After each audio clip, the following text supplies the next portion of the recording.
Nanahimik ka. Totoong magkapatid kayo? Paano mo nalaman? Sinabi ko sa'yo ni Billy. So, alam pala ni Billy. Alam ni Billy pero hindi alam ni Christy. Nung araw na masagasaan si Billy, makikipagkita dapat siya kay Christy eh. Yun ba yung sasabihin niya? Yun yung sasabihin niya kay Christy? Ana, nakikiusap ko sa'yo.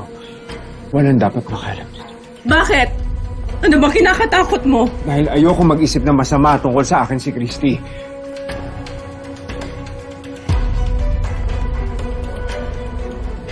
Ikaw ang kumidnap kay Christy, di ba?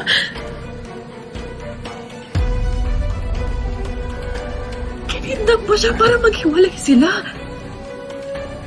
Tapos ngayon, kasama si Shara at si Jordan. Tama na! Tama na! You planned it! You planned it with Shaira! Right? Pinlano niyo para maghiwalay sila, para masira sila! Ana, nakikiusap ako. Ipangako mo sa akin na lahat na nalalaman mo dito, hindi ka magsasalita. Leon, ikakasal kayo ni Christy. Hindi niya pwedeng hindi malaman to. Kaya nga nakikiusap ako sa'yo. Sige na. Bitawan mo ko. Sige na. Bitawan mo ko, Leon! Nakikiusap na ako. Huwag mo kayo sa ganyan-ganyan mo!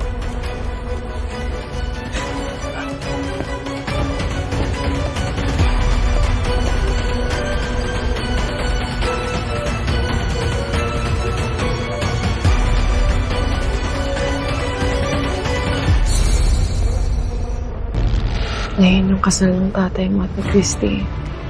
Alam ko tutol ka. Shaira. Shaira? Kamusta pakiramdam mo? Ito, kinakabahan. Pero masaya ako dahil ikakasal na kami ni Christy. Yan na nga lang din ang iniisip ko eh. Kahit alam kong tutol si Billy at saka si Hannah dahil sa sekreto mo.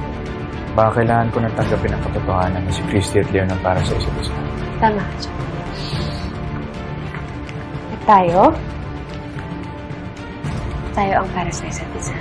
Hayop yung babae yun. Sagad sa buto yung kasamaan niya. Sinubukan niyang patayin yung anak ko. Miss Hannah, please don't do anything stupid. Kailangan pagbayaran ni Shaira yung ginawa niya. Alam ko.